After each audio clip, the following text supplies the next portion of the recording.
आता घेऊया बातम्यांचा वेगवान आढावा। महाराष्ट्रात मान्सूनने समाधानकारक प्रगती केलेली आहे। 7 जुलैच्या आकडेवारीनुसार राज्यामध्ये सरासरी 99% पाऊस आतापर्यंत झालेला आहे। त्यामध्ये कोकण, नाशिक, पुणे, अमरावती या 4 विभागांमध्ये सरासरीपेक्षा अधिक पाऊस झालाय। तर छत्रपती संभाजीनगर आणि नागपूर या 2 विभागात अजून सुद्धा दमदार पावसाची प्रतीक्षा आहे। कसारसाई धरणातील पाणलोट क्षेत्रामध्ये मुसळधार पाऊस झालाय। त्यामुळे धरणातील पाणीसाठा 87%वरती पोहोचलाय। त्यामुळे मावळ आणि मुळशी तालुक्यातील काही गावांमधील शेतकऱ्यांच्या सिंचनाचा प्रश्न मिटलाय। अहिल्यानगर जिल्ह्यातील रंधा धबधब्यामध्ये तरुण वाहून जात असतानाची बातमी न्यूज 18 लोकमतने दाखवल्यानंतर प्रशासनाने तातडीने दखल घेतलेली आहे। विभागीय पोलीस अधिकाऱ्यांसह प्रशासनाने रंधा धबधब्याची पाहणी करत बॅरिकेडिंग केलंय। त्याचबरोबर पोलीस बंदोबस्त तैनात केला आहे।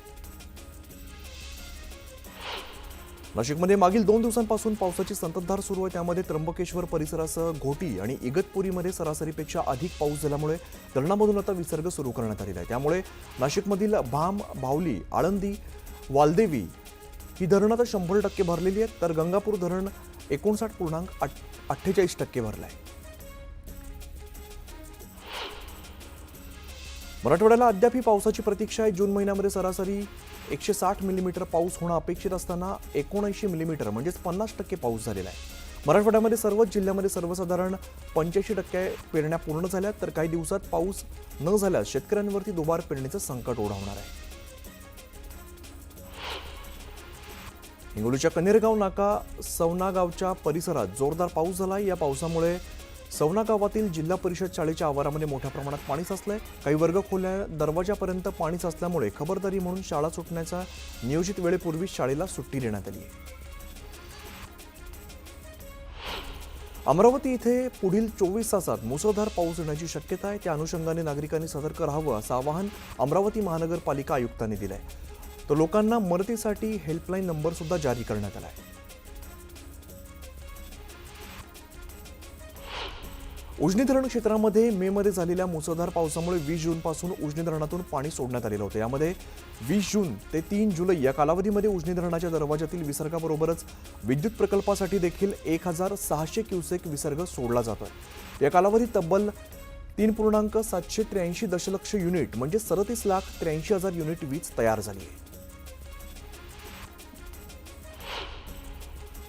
पलावा इथल्या नवीन उड्डाणपुलाची नागरिकांनी पोलखोल केलेली आहे। पावसामुळे संपूर्ण उड्डाणपुलावरती चिखल झाल्याचा व्हिडिओ हा व्हायरल होतोय। राज्याच्या अनेक भागात आज सुद्धा मुसळधार पावसाचा इशारा देण्यात आलेला आहे। विदर्भातील 8 जिल्ह्यांना मुसळधार पावसाचा अलर्ट दिलाय। तर विदर्भातील अमरावती, वाशिम, यवतमाळ, नागपूर, भंडारा, गोंदिया, चंद्रपूर, गडचिरोली या सगळ्या जिल्ह्यांना मुसळधार पावसाची शक्यता वर्तवली आहे।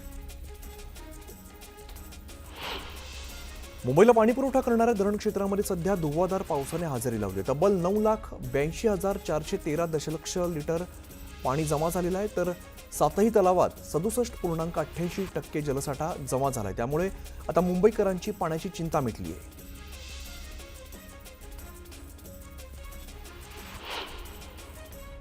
आणि एक महत्त्वाची बातमी समोर येते। राज्याच्या अनेक भागात आज सुद्धा मुसळधार पावसाचा इशारा देण्यात आलेला आहे।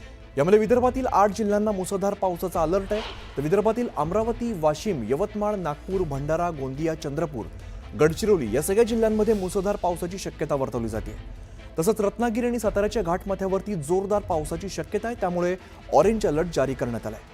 तर पालघर, ठाणे, रायगड, सिंधुदुर्ग, जळगाव, पुणे, घाटमाथा, नाशिक, त्यानंतर कोल्हापूर घाटमाथा, हिंगोली, नांदेड जिल्ह्यात जोरदार पावसाची शक्यता वर्तवली आहे। यामध्ये उत्तर महाराष्ट्र, मराठवाड्यात विजांसह पावसाची शक्यता आहे। त्यामुळे येलो अलर्ट हवामान विभागाने जारी केला आहे। दरम्यान मुंबईला पाणीपुरवठा करणाऱ्या धरण क्षेत्रामध्ये सध्या धुव्वाधार पावसाने हजेरी लावली आहे। तब्बल 9,82,413 दशलक्ष लिटर पाणी हे जमा झालंय। तर 7ही तलावांमध्ये 67.88% जलसाठा जमा झालाय। त्यामुळे आता मुंबईकरांची पाण्याची चिंता मिटली आहे। विशेष म्हणजे गतवर्षी 7 जुलै रोजी फक्त 14% जलसाठा शिल्लक होता। तर यावर्षी 7ही तलावांमध्ये 67.88% जलसाठा जमा झालेला आहे। हे पाणी गतवर्षीच्या तुलनेत 54% जास्त असून गेले 3 वर्षातील सर्वाधिक जलसाठा आहे। हा जलसाठा पुढील वर्षी मार्चपर्यंत पुरणार आहे।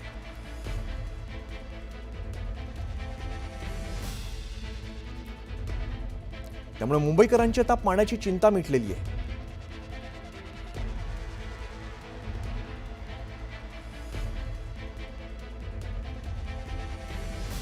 तर आपण बघतो सध्याचा जलसाठा किती आपण बघूया. भातसामध्ये 57.57% जलसाठा आहे. मुंबईकरांची पाण्याची जी चिंता आहे ती आता काहीशी मिटलेली आहे. विहारमध्ये 47.09% इतका जलसाठा सध्या आहे. तुळशीमध्ये 45.20% जलसाठा आहे.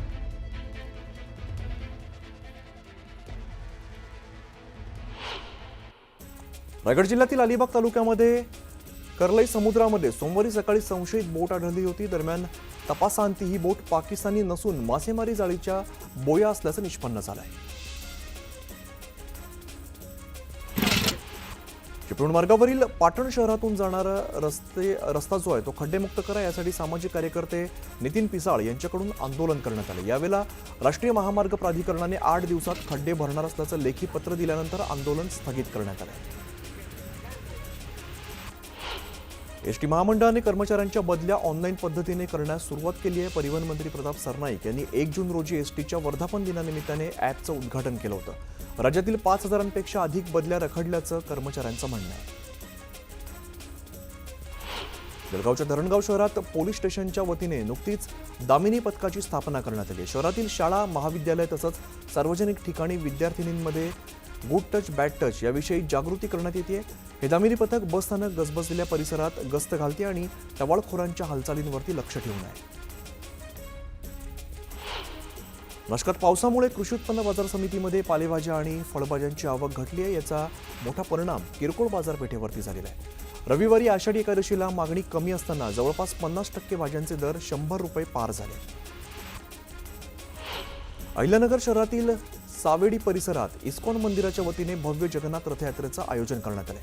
भगवान श्री जगन्नाथ, बलराम आणि सुभद्रा माई यांच्या प्रतिमांचा आकर्षक रथ सजवण्यात आले. धार्मिक मिरवणुकीत हजारो भाविकांनी यात सहभाग घेतला. ज्ञानगंगा अभयारण्याला लागून असलेल्या बुलढाणा शहरातील मिर्झानगर परिसरात गेल्या काही दिवसांपासून बिबट्याचा मुक्त संचार पाहायला मिळतो. त्यामुळे नागरिकांमध्ये भीतीचं वातावरण आहे.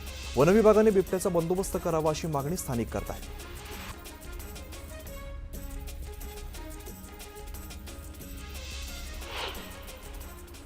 आणि एक महत्त्वाची बातमी समोर येते. 25 वर्ष झाली तरी सुद्धा 3,427 शाळा आणि 15,571 तुकड्या 40 ते 80% अनुदानावरती थांबलेल्या आहेत. यामुळे त्या शाळांवरील शिक्षकांनी आज आणि उद्या शाळा बंद ठेवून संप पुकारलेला आहे.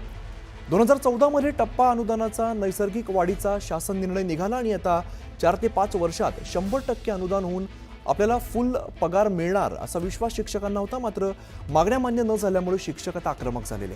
तर दुसरीकडे आज आणि उद्या दोन्ही दिवस शाळा बंद राहणार असल्याचं शिक्षण विभागाकडून स्पष्ट करण्यात आलं आहे.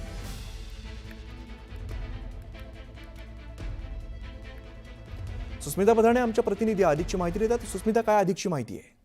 खरं तर अंशतः विनाअनुदानी शाळांच्या शिक्षकांनी यापूर्वी देखील पूर्ण अनुदान मिळावं, पूर्ण पगार मिळावा याकरता विविध पद्धतीची आंदोलनं केली होती. गेले 2 अधिवेशनं अशाच पद्धतीनं त्यांनी पाठपुरावा केलेला होता. परंतु तरी देखील ज्या पद्धतीची या सगळ्या आंदोलनाची पुकार करण्यात आली आहे त्याला शासनानं थेट विरोध दर्शवलेला आहे. शासन विभागाकडनं, शालेय शिक्षण विभागाकडनं हे स्पष्ट करण्यात आलेलं आहे की अशी आज आणि उद्या अर्थात 8 आणि 9 तारखेला कोणत्याही पद्धतीची सुट्टी शिक्षक घोषित करू शकत नाही. त्यामुळे एकीकडे शासन निर्णय आपल्याला पाहायला मिळतो तर दुसरीकडे शिक्षकांनी त्यांच्या राज्यव्यापी आंदोलनाची पुकार केलेली सुद्धा पाहायला मिळते. त्यामुळे शासन आदेश डावलल्यानंतर या शिक्षकांवरती कारवाई होते का हेही बघावं लागेल. आज 10 वाजता हे सर्व शिक्षक आझाद मैदानात एकवटणार आहेत आणि त्यामुळे सुद्धा त्याचा मोठा परिणाम अनेक शालेय शिक्षक नसल्यामुळे विद्यार्थ्यांना सहन करावा लागणार आहे. अनेक शाळा बंद राहण्याची शक्यता नाकारता येत नाही. निश्चित सुस्मिता, वेळोवेळी अपडेट्स घेत राहू. तुर्तास धन्यवाद या सगळ्या सविस्तर माहितीसाठी.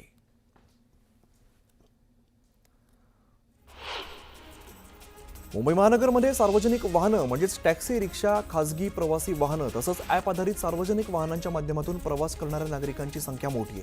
त्यांना प्रवास करताना अनेक अडचणींचा सामना करावा लागत असल्यामुळे अडचण दूर करण्यासाठी मुंबईच्या प्रादेशिक परिवहन कार्यालयाकडून टोल फ्री क्रमांक सुरू करण्यात आला आहे.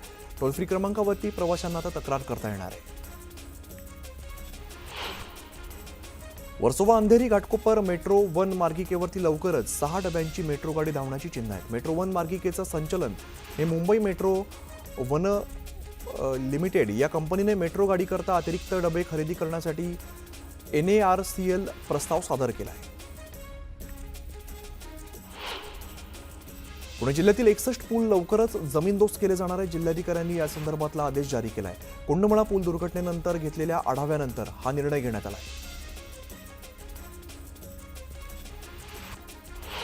महानगरपालिकेच्या शाळेमध्ये शिक्षण घेणाऱ्या विद्यार्थ्यांना गणित, इंग्रजी यासारख्या विषयाची गोडी लागावी, तसंच विषयाच्या संकल्पना सोप्या पद्धतीने समजून घेणं शक्य व्हावं यासाठी पालिकेच्या शिक्षण विभागाच्या वतीने स्मार्ट तंत्रज्ञानाचा वापर केला जाणार आहे, अशी माहिती पालिका प्रशासनाने दिली आहे. राष्ट्रसंत तुकडोजी महाराज नागपूर विद्यापीठात कुलगुरू निवडीसाठी तब्बल 1 वर्षानंतर जाहिरात करण्यात आलेली आहे. दिवंगत कुलगुरू डॉक्टर सुभाष चौधरी यांच्या निधनानंतर हे पद रिक्त होतं. तेव्हापासून विद्यापीठ प्रभारी कुलगुरूंकडे या पदाची जबाबदारी देण्यात आलेली आहे. जुन्या वाहनांना HSRP लावण्यासाठी राज्य सरकारने नियुक्त केलेल्या कंपनीच्या अधिकृत संकेतस्थळाचा उपयोग करावा. या संकेतस्थळावरती शुल्क भरण्याचं आवाहन RTO कडून करण्यात आलं आहे.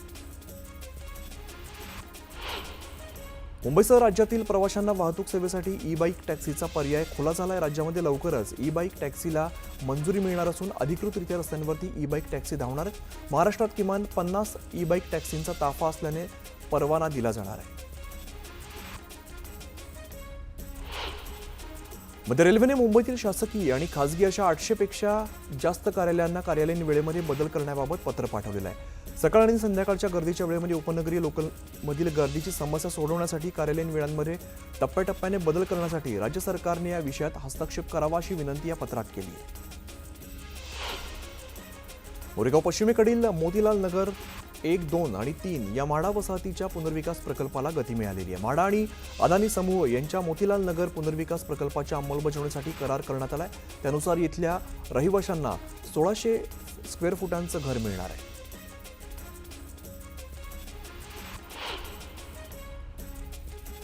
नागरिकांनी मिळकत कर भरून पुणे महानगरपालिकेच्या विकास कामांना हातभार लावावा यासाठी गेले 2 महिने निवासी मिळकत करावरती 5 ते 10% सवलत देण्यात आली होती.